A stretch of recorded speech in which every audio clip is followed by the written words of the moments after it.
year, I think like a lot of realtors, last year was probably my best year financially. I think for like a lot of realtors, I think like just a product of the market, um, and it was great. However, the funny thing I also realized last year was probably my unhappiest year personally.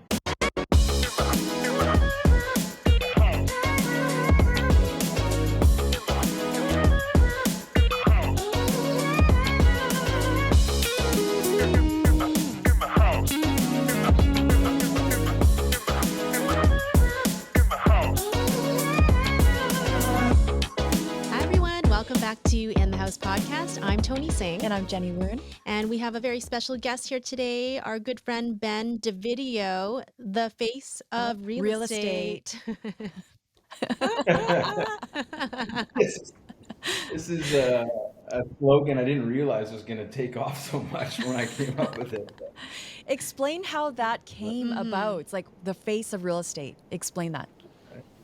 I feel like a little bit of imposter because like I just was thinking about it 3-4 years ago when I was actually with my mom in Calgary, and I kind of came up and then just kind of like ran with it. It was just I thought maybe I would stick with it for a few months, but then I just kept it, and then everybody just started bugging me. All my buddies started bugging me on my bus benches and that kind of thing, and then it kind of took off, and then it turned into the forehead of real estate, of course. Aw. And, so I like poking fun at myself, so that's okay. But I felt like an imposter because I was Googling around like a year ago, and there's a guy in the States whose last name is something something LaFace, and he's using that in the US too. And I thought he deserves it way more than me. His last name literally has face in it. But But you earned it. I think Yeah. it's just that. It's just more of like, Everybody knows you as that right now. Yeah. My client asked me yesterday, they said, "Hey, do you know Ben DeVideo, the face of real estate?" I was like, "I do. We're friends." I where's your don't know if client it's a getting with good that? thing or a bad. No, because they're in Brentwood Park. He's like, "I always drive by you've got like one of the bins or something there with your face on it." But he's also on Clark. Yeah. He's on Clark. You're on a side of a building. I saw that. Where's your other sign? Your other large sign? I've been trying to spot it. It's obnoxiously big. It's massive, like way bigger than I thought it was gonna be, which is like Tell us where it is so a we can drive testament. by. It's a testament to the size of my forehead because the whole side of the building is all forehead basically, and it's like it's right on Smythe. There's one on Smythe and Homer, and when I bought it, it was like I didn't like. I guess I couldn't visualize it, but then when they actually put it on, I drove by it a week ago. Even I pulled over and started laughing because I couldn't help it. It was hilarious. Like it's literally the whole, like probably 20 feet large, and it's just a head on the side of the building, right in front of all the traffic. So, Hey, Ben, it doesn't uh, hurt to own a little bit more real estate in that way. yes, exactly. That's what I figure. So it's So we know how the slogan came about, but why don't you share with our listeners that don't know you a little bit about your background and history and why you got into real estate?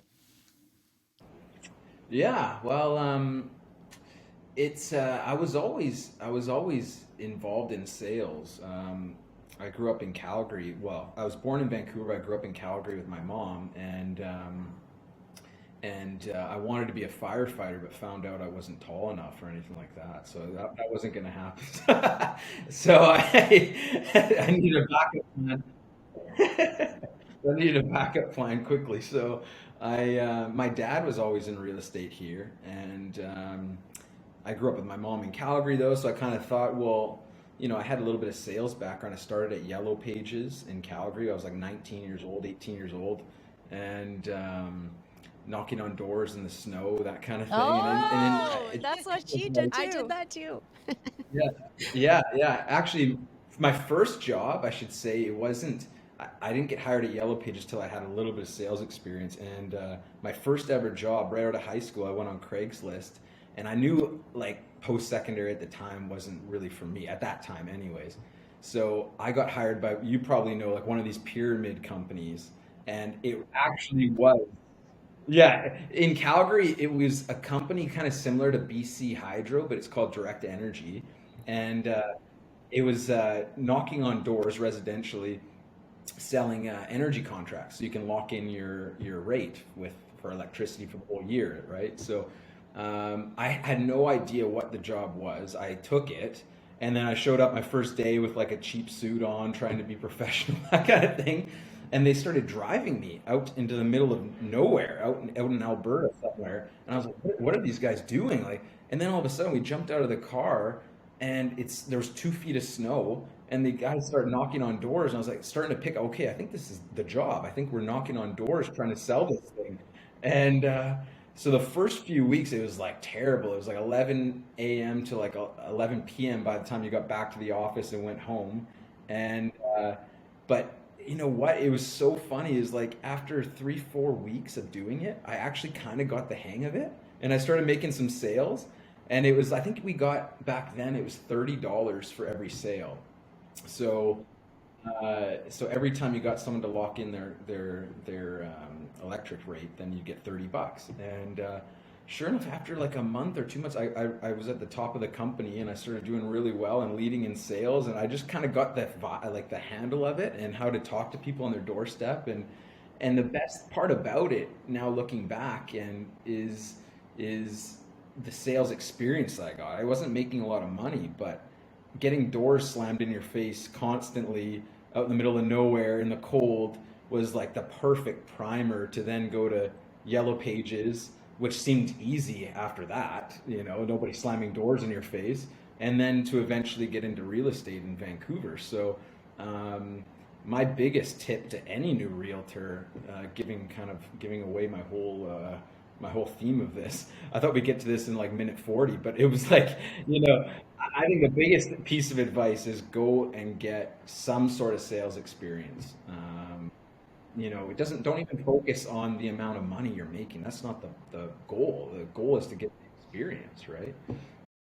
You're a second generation, as you were mentioning, your dad's a realtor. You started in 2014. What's the one biggest thing you learned from him?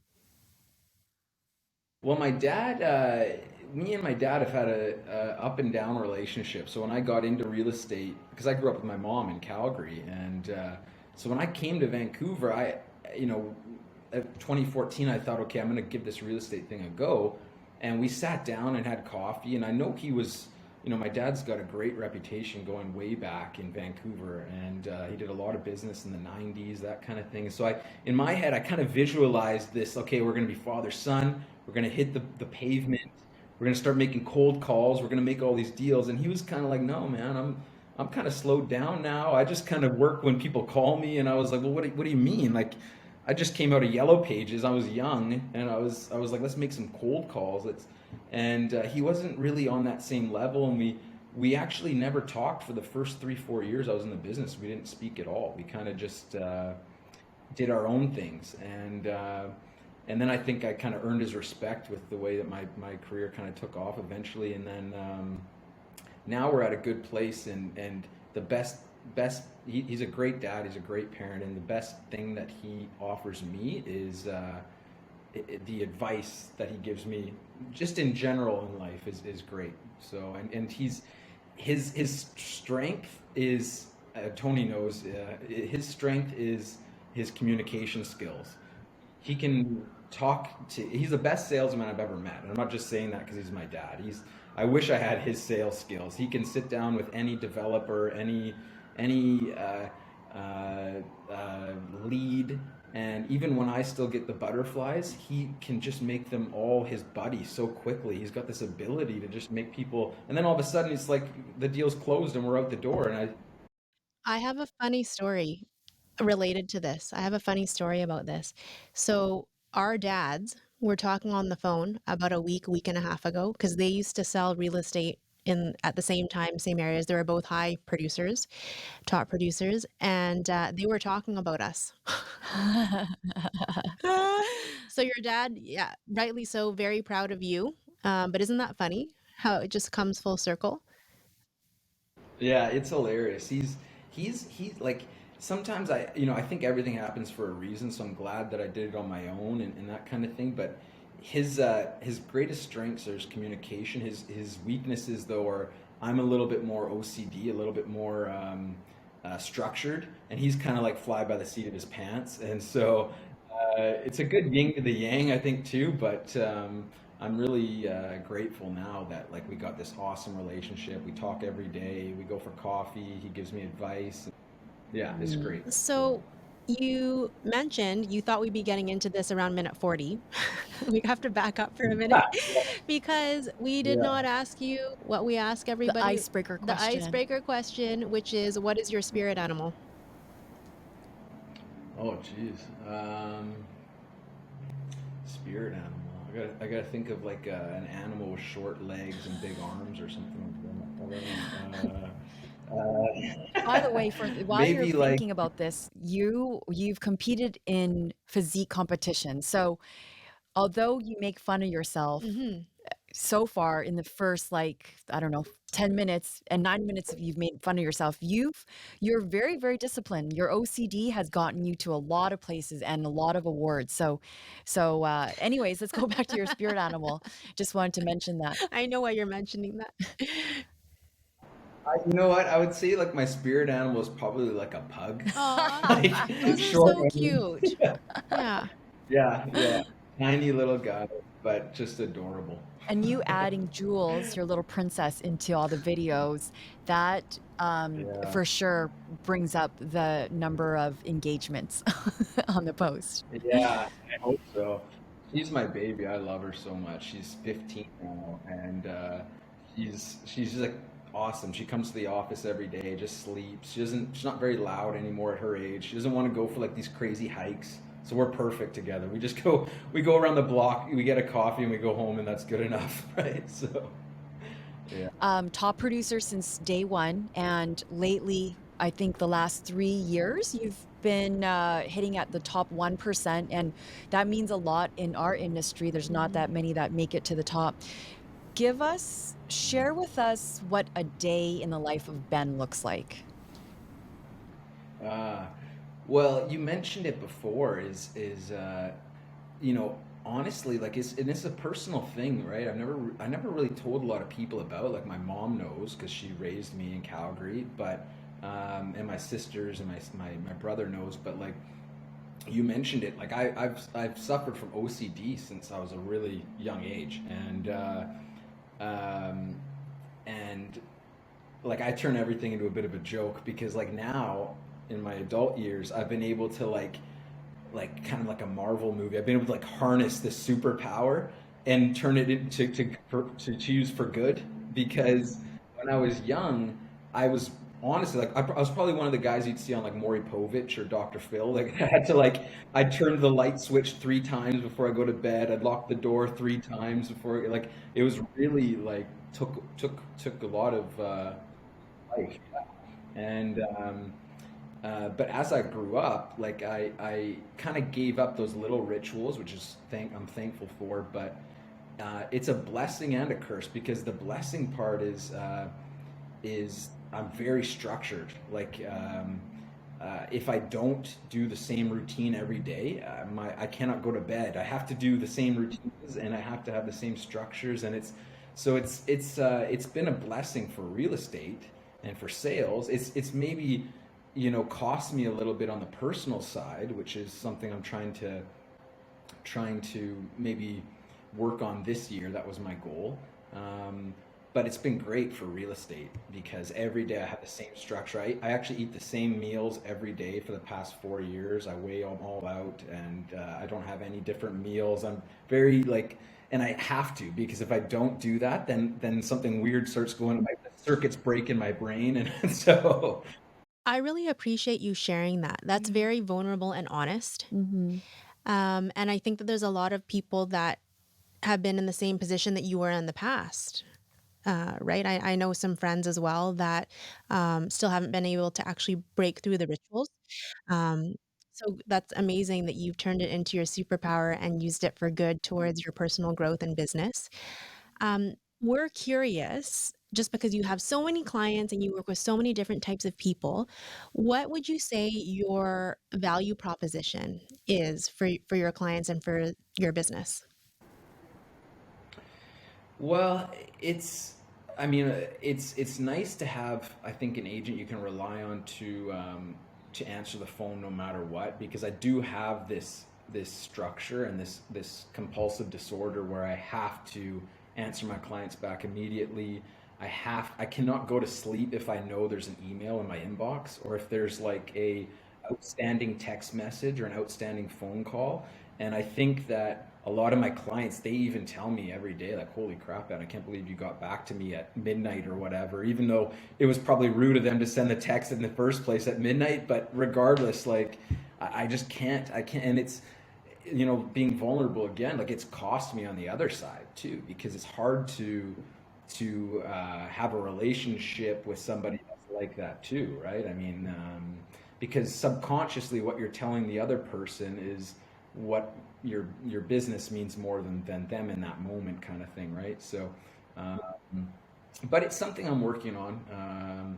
And this year, the reason I formed the Bend Video group is so that this year I can step back, and now I've got a few guys working for me, and maybe they can handle some of this stuff, and like I can try to coach myself and like teach myself it's okay to relax and let go, and even if it costs a little bit, and maybe make a little bit less money this year, maybe too. I don't know, but I'm gonna give it a try.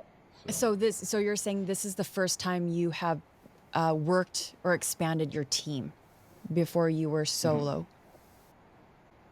Yeah, yeah. Last year, I think like a lot of realtors, last year was probably my best year financially. I think for like a lot of realtors, I think like just a product of the market, um, and it was great. However, the funny thing was, you know, I also realized last year was probably my unhappiest year personally, because I didn't let go very much. I did have one lady helping me a little bit, kind of returning touch bases and phone calls and that kind of thing. But for the most part, I did all those deals, and I did it all on my own. All the showings, all the answering the questions there, and I just found myself being very unhappy. Like, all the money in the world doesn't matter. I was just very irritable, and even buddies of mine were like, "Man, you like you're very short on the phone," and like they would bring these things up with me, and it was just because I was so stretched, so thin, right? So I mean, this year I said to myself and my therapist, and we talked about it, and we said, like, hire some people, take a step back, maybe even at the cost economically or financially, and see if you can grow your personal life, not just your business, right? And maybe you'll be more happy. And so far, I have Hmm. been. So. Hmm. So, share with us a little bit about how your team looks now after you formed the Mhm. Benda Video Group. How many team members? What are their roles? So there's four guys now. Sorry, three and one lady. So the main gentleman that's helping me, he's been in the business for 5 years, and he was kind of struggling, I think, to find his place a little bit. So, but we kind of bumped into each other at the office, and I approached him with the idea, and he thought about it for a couple of weeks and got back to me, and he said, yeah, he'd like to go for it, and he's been great. Like, he never complains. Everything I send to him, whether it's paperwork or just show this person on short notice this property or this buyer or whatever, and we've worked out a system that works great. The other gentleman's a newer agent too, and I'm just more so working with him on leads that I get, that I'll just allocate to him. Um, and then there's my dad as well. He likes to call himself part of the group, but he's more of just like he's more of just like the figurehead, I think, and he likes to sit in on the meetings and make jokes and drink coffee and tell us stories, which is valuable. And then I've got a marketing consultant too that I hired a month ago, and so she's working 9 to 5 in the office every day, and she's been great. So she's like my boss. That's what I wanted. I wanted her to handle everything and then tell me what to do. So she's got great ideas, and it's been awesome. So. I commend you for letting a little bit go at a time. Do you have a coach at the same time, or you're just working, it's kind of going with the flow of what you've learned from other role models in your business? Yeah.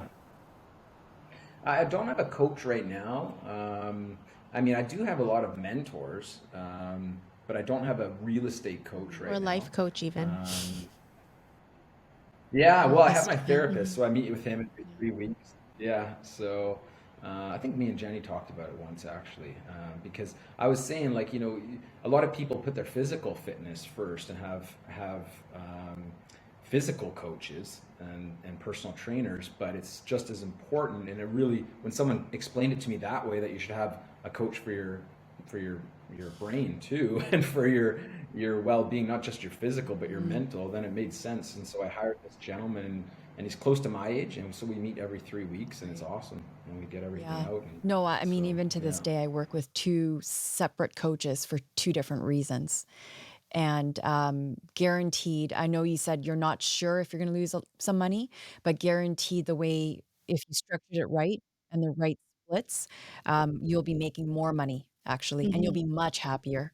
So this leads to our kind of next question. If you're willing to share, because our other guests have, and if you're not comfortable, you can let us know that. How do you do your splits on your team? Yeah, so the main guy I have, and it's a good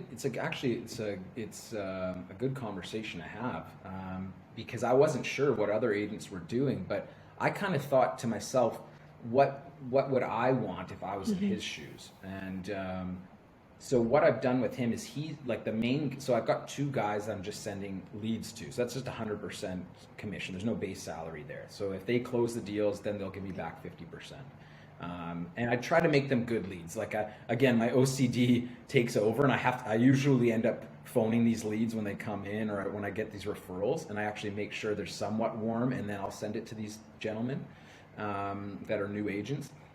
So that's how they work. But then with Goran, who's more of like my personal assistant and kind of you know lead of the sales team, he's working on 10% of everything I make. So he gets 10% on everything because he's involved in everything. Every deal I do now, he's involved in some way, whether it's paperwork, showings, that kind of thing. So at the end of the year, it'll work out to be a pretty good base salary for him, and then he can also still do his own deals on the side. I don't stop him from doing that. And any extra leads I get, I give them to him as well. And then it's the same thing, 50-50 on those. So, And do you take care of their yeah. marketing because now they're under your group or team? Okay. Yeah. Yeah. So I really ramped up the marketing this year. Like I was always investing. And this is actually a good thing now because I was thinking about this yesterday, so I should ask you guys. But like I had always heard from other realtors when I was new in the business and a little bit greener that you should reinvest 15% of your gross. I don't know if that number, someone told me the other day that number's too big, but I've always done 15%. And this year, I've actually even raised it to 20% because I knew I was forming the Bendy Video group, and I really wanted to make a wave in the market. So hence the buses and the billboards popping up lately and that kind of thing. And then all those leads, really, they're not coming to me; they're going to those guys. So I'm not dealing with those people. So and they don't have to spend any money; it all Mhm. comes from me. So I'm a big believer in not just one pathway. There's a cohesiveness in marketing efforts. So maybe you may not get the direct leads from the bus benches or the signage or the posters, but there's also the open house that you're at, but then they recognize you from that bus bench, or you get the flyer and Mhm. then you maybe collaborate with the vendor or Glenburn Soda on Hastings, and if you bring that flyer in, then you get a free ice cream on you. So I think there's a mesh of different ways of you can market yourself. Mhm. Yeah. So Mhm. how would you now that you've added 3 plus your dad onto the team, how would you describe yourself as a leader? uh, I'm learning. I mean, I'm pretty laid back, so like, uh, I don't. I mean, I expect that things get done, but I'm not like the micromanager, and I'm not the raise your voice type guy. I'm actually probably maybe on the erring on the side of being too chill. So it's kind of like, as long as everything gets done and you can kind of come in when you want. And the funny thing is like actually, Goran, the guy that I hired, I wanted to hire somebody that I wasn't good buddies with because there is friends in my office who said, Ben, why didn't you hire me? I would have loved that deal. And I told them, I said, it's nothing against you. It's I don't want to mix friends and business. So I hired Goran because he was just kind of a nice guy I knew from over the years in the office.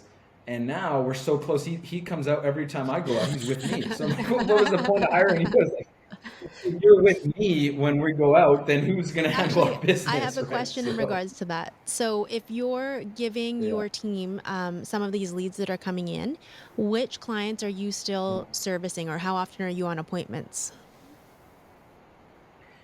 So I'm handling the clients that I Yeah, already know past basically. clients. So my yeah, past clients, yeah. So and there's I mean there's a little bit of a hierarchy, I think, if you're being honest in clientele too. Like there's the people you wanna, and I'm not talking about commission size. I couldn't care less about that. I'm talking about like the ones that you want to work with, the people that are respectful, the people that are nice.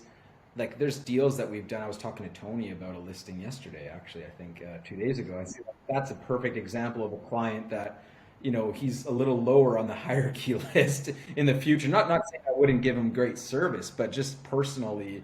Um, and then there's the clients that keep in touch with you and they want to know how you're doing and that kind of thing. So I love those personal relationships. But if it's somebody brand new, then I'd like to give the gentlemen on my team the chance to take those What I'm ones. hearing, Ben, So is when the values align with you, that's who you like to work with. And the ones that maybe they're not as familiar or they're newer, you're kind of passing it on. We've talked about that a lot too. Yeah. So you're not a micromanager, but you have OCD.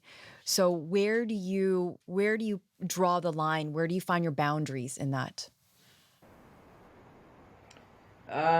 well, I find that I'm I'm still doing too much, I think, because of my OCD. That like I have my day timers full every day on what phone calls to make back, follow up calls, and instead of allowing these people to take that off my calendar, I'm still doing it. So um, I've got to kind of let myself let go a little bit, but I don't know. I mean, it's new to me too this year. I'm used to handling everything myself, so I don't know how much to let go. Should you only be working 2 hours a day? Should you still be working 14 hours a day? Should you, like, but for myself, I'm having a hard time still really allowing them to do everything.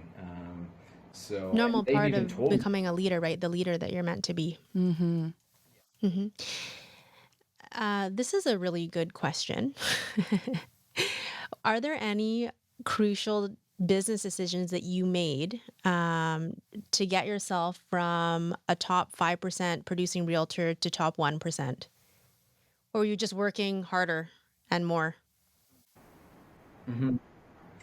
I think it was honestly like I think you two both know, being top producers as well, that like there's no secret. Like I think that there's a lot of people out there that think I'm using some sort of software or like some sort of like advertising nobody knows about, or like a lot of people thought it was because of my dad, and that would always obviously bother me because in reality they didn't even realize me and my dad weren't even speaking the first 3 4 years I was in the business, right, when I did this come up. So uh, it's a cliche, but it's really just hard work. Like, and it starts to pay off the more and more you put into it. So, and you're always kind of 6 months behind, I find too. So the hard work I put in today will pay off in 6 months from now, I believe.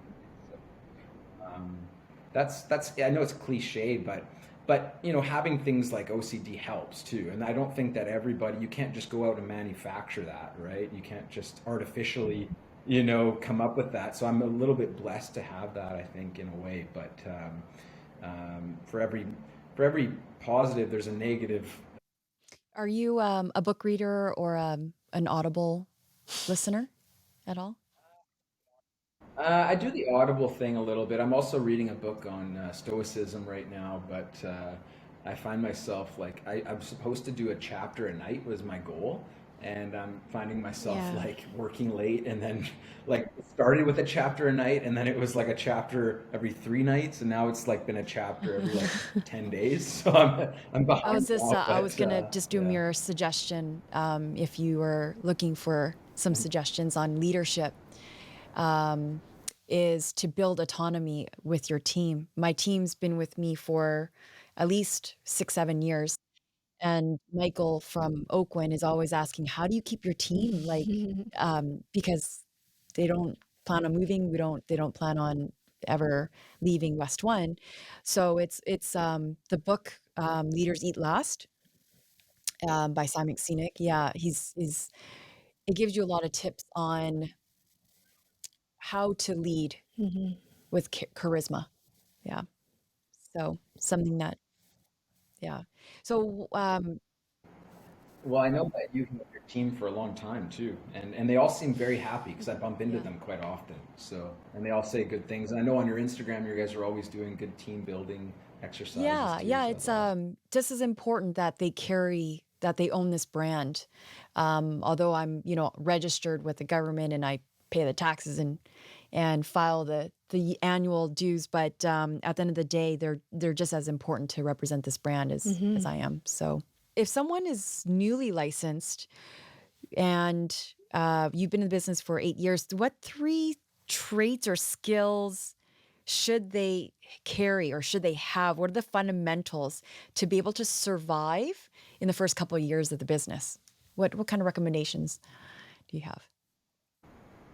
Well, like honestly, like actionable steps, if you really want to break it down to simple actionable steps, is number one, I would say to people is come up with a little bit of a nest egg for sure, because the money you don't just pass the real estate exam Yep. and start making money. That's not how it works. And I think a lot of people out there think that that is you're a realtor now, the checks just start coming in. They're in for a rude awakening. So I would say save up a bit of a nest egg. Thankfully, my time in Calgary and doing those other sales, I had a little bit of money, not a lot, but I had enough to buy the books and just kind of pay for my rent and that kind of thing 8 years ago. And so that would be number one, I would say, is like first actionable step. And then number two, I believe would be get a little bit of sales experience again. Like it's tough. Not to mention anyone in particular, but like I've seen gentlemen and ladies come into my office in Sutton, and they're there and then they're gone, and you never see them again after 6 months. And a lot of them were landscapers, or they were like in some sort of trade before, and they had no sales experience, right? And so it's real estate is a real career. It's something to be. It's a business. A lot of people don't look at it that way. It's a real business, right? You gotta treat it as such, and because there's no manager that's gonna wake you up every morning and keep you accountable or anything like that. So you got to go and hone your tool, I think, first, right?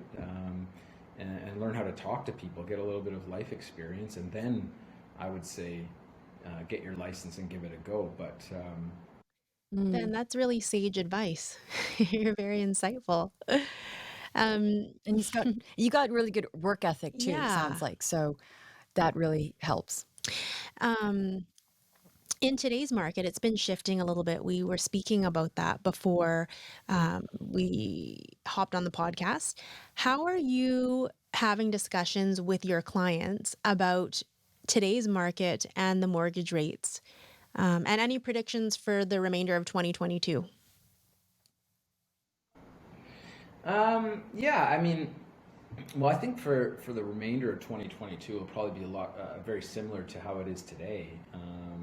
I don't suspect that there's going to be any sort of bubble burst or anything like that, but it'll stay flat, I believe, and then in Vancouver, Greater Vancouver, over time, it'll always continue to go up, I believe. I think we live in the greatest city in the world, and inside of the greatest country in the world, and I tell that to people all the time, that it's a very safe investment here. So but today's market, yeah, it's cooled off a little bit. So you just have to have that honest conversation with your clients, right? I mean, the worst position to put yourself in is over promising and under delivering. So, and a lot of like, especially today, like this week, early June, it's still kind of like 90 days, within 90 days of that crazy hot market that we had, that people may people that are not in the business, real consumers, if they had just watched the news, they're used to seeing how hot our market is right now. So they really may not know today, June 3rd, that it's cooled off a little bit. So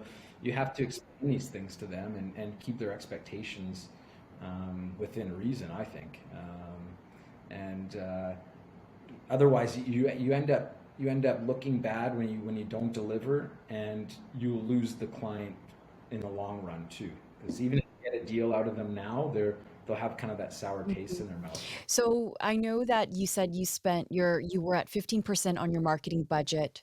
I generally don't spend that much, but I feel like most of like I kind of retrieve clients a little bit differently, like leads in a different way.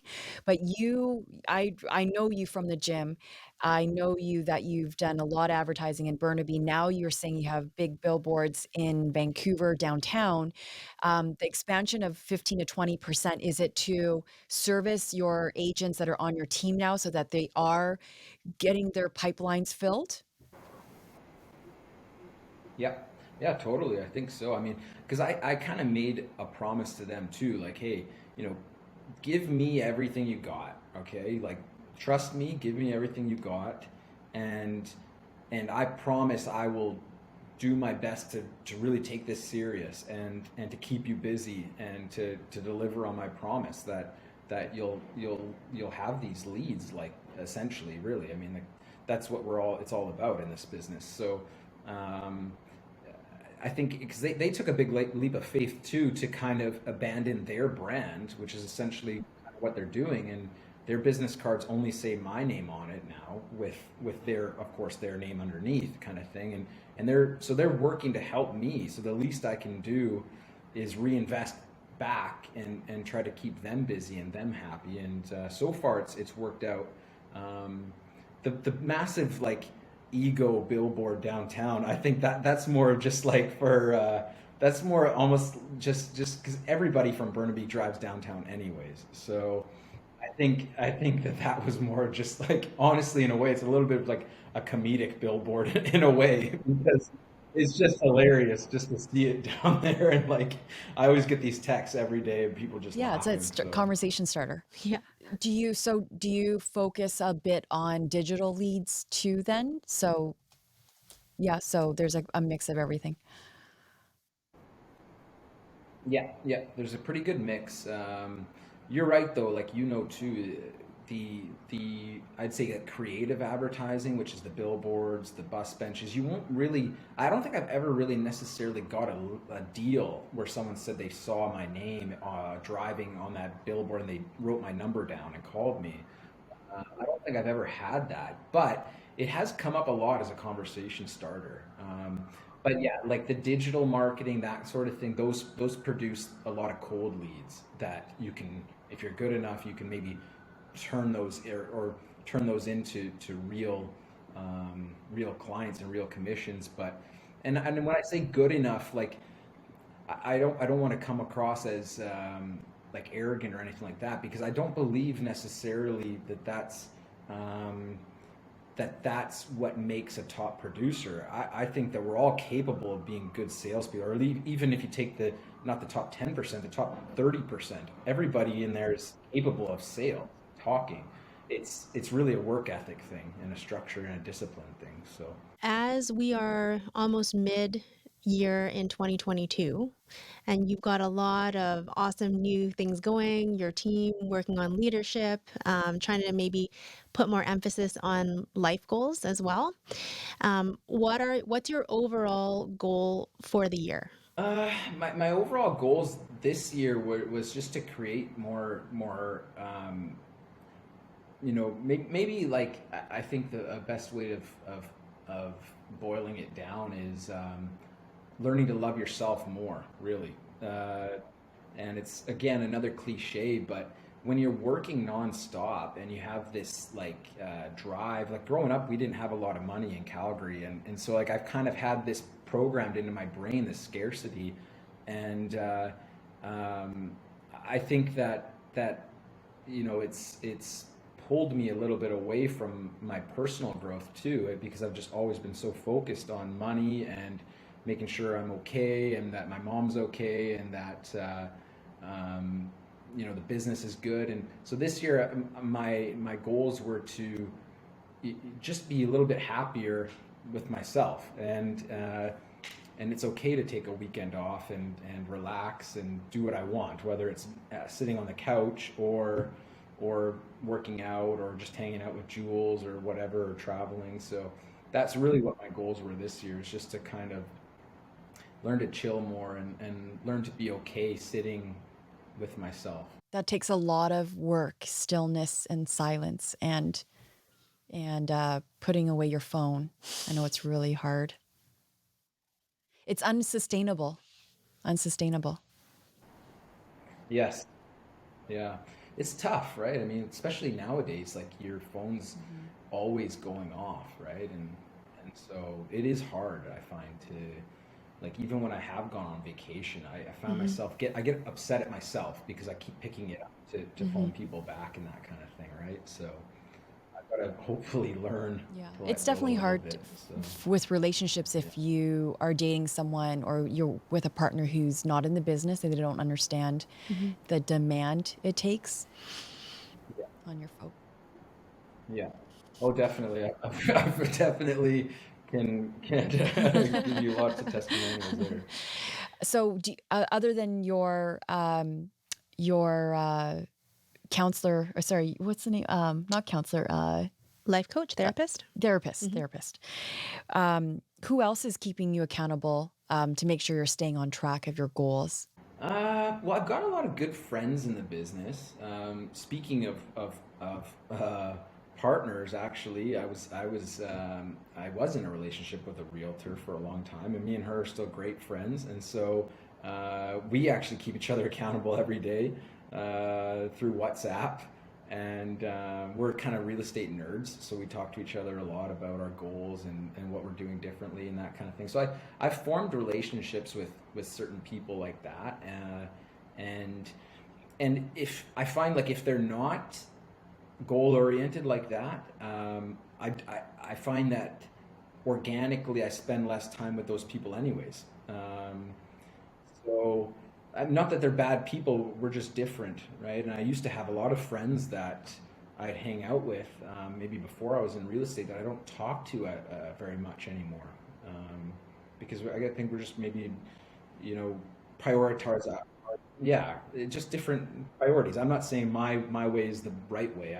I've been open about the fact that I probably spend too much time at work, um, but we have just our priority list is just different, is all. So. That was really quick. It That was it was, almost it been an was. hour. I learned a lot during this episode.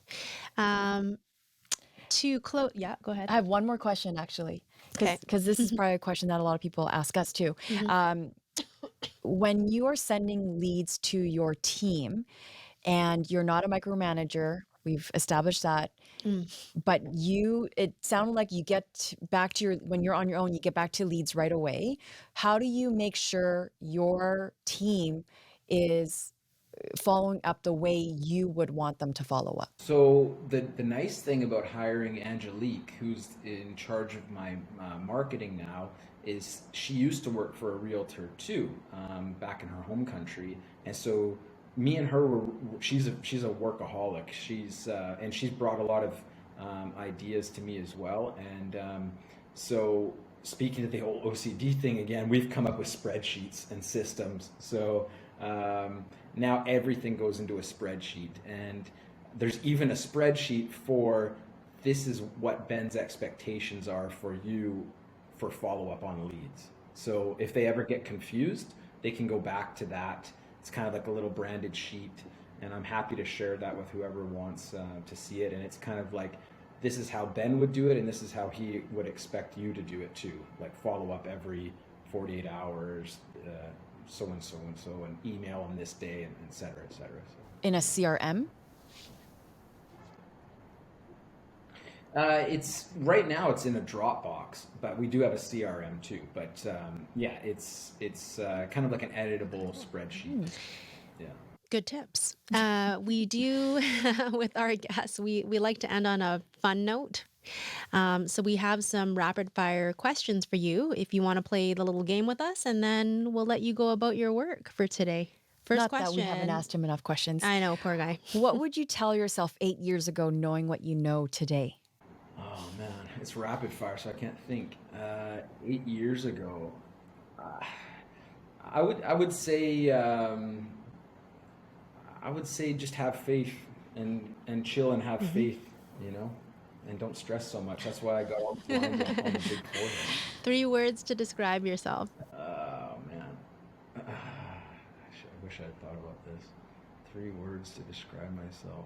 Um, I think funny, um, obsessive compulsive. That's two, and and uh, and dedicated. Besides working out, a hobby you really enjoy. Jewels. That's easy. Just jewels. Just my pool. What's one thing Yeah. you Yeah. want to be remembered for? It actually has nothing to do with real estate, but I've helped a family, a single mom and her son, ever since I've gotten into real estate, and I think I practically adopted the son there now. So that'll probably be my lasting at this point in my life. That'll probably be um, a little bit of what I'm remembered for. I think that'll last forever, not just real estate sales. So. Yeah. Last question. Where can our listeners find you Yeah. should they want to reach out? Probably through Instagram, the Ben DeVideo group, and Angelique is running that, and I get all the messages too. So. Congratulations on all the success. Thanks for joining us. I know you have a busy schedule, you got to run a team, but our listeners really appreciate you sharing kind of your secrets in this business. It doesn't sound like it's too complicated. Really, it's to work hard. Mm-hmm. It's to have systems in place. When you're when you are kind of stretched a little bit, add to the team. Is that kind of sums up kind of your career in a way? I think so. Yeah, it's just to come up with systems and structure. I believe is a simple way of. Ben, during your first year of real estate, do you have any special stories that you would want to share with our listeners? Yeah, so there was, I never forget it because I always tell this story to new agents in the office or anyone that asks, so I never forget it. But you guys probably remember the gym. I think it's still there. It's on First Avenue and Commercial. It's underground. Yeah, Uh, near the pizza place. Yes, yes. Yeah. So there's like a ratty old basement gym there, and I remember 6 months, my first 6 months in the business. I think it was like mid June 14. I got my license. The first 6 months, I think I maybe did one deal, and that was just a friend of the family that I think had just had pity on me and gave me a deal, a little tiny condo, and uh, and I was coming off of a career at not really you can call it a career, but a 3 4 years at Yellow Pages where I was doing very well. So I wasn't used to not producing, and I thought, well, what is my like? I don't have a backup plan to real estate now. I'm not tall enough to be a firefighter, obviously. So I'm like, what am I gonna do? And I remember like just all the rejection and trying to get and doing all these open houses and handing out cards, and I'm doing it the right way and I'm working and nothing's happening. I'm not getting any deals. I'm not making any money. And I remember so vividly, I went to this gym and it was probably like 11 p.m. at night, another full day of rejection on the phone or whatever. And I remember I went downstairs into the gym, this ratty old locker room, and I wanted to quit real estate for probably the third time that month. Uh, and I remember it was just like this. I'm not an aggressive guy, if you know me. Like I'm not a physical person. I don't believe in violence or anything like that. But I thought I was in the locker room alone, and it was just like this pure organic moment, and I just something happened, and I just punched the locker. I had to get this. I had to get it out of my system. I don't know. Yes, this energy. I just punched the locker, and I remember I like dented the locker, and then this poor little old man came out of the bathroom stall. And it's like his face was like mortified, and I was like, I apologized to him because I was like, I thought I was in there alone. And the point of the story was like that night, I was almost like sure I was gonna quit. It's just not for me. And so the moral of the story is just to keep going, even even if you are right on the edge of giving up. That would be my new advice, or my advice to new agents, I think. How quickly did the next deal come to you? Well, so that's funny, actually. So that was in December, the Mhm. punch in the locker incident, uh, and in January, like crazy enough, the first week of January, I got a deal from an open house, doing other agents' opens, like I was just doing every weekend. And then 2 weeks later, I got another deal, and then another one, and then all of a sudden, I finished my first full year, I think, with 35 deals, and I won Rookie of the Year. So I could like, and I was this close to quitting completely. So. And go back to the Awesome. $30 commission job Yeah. at Yeah, exactly. Direct Back in Energy? back to Alberta. Yeah. Thanks for That's sharing a that great story. story. Yeah, that's yeah, very motivating. Thank you. Well, All thank right. you so much for coming on today, Ben. Nice to see you. Thanks, Ben.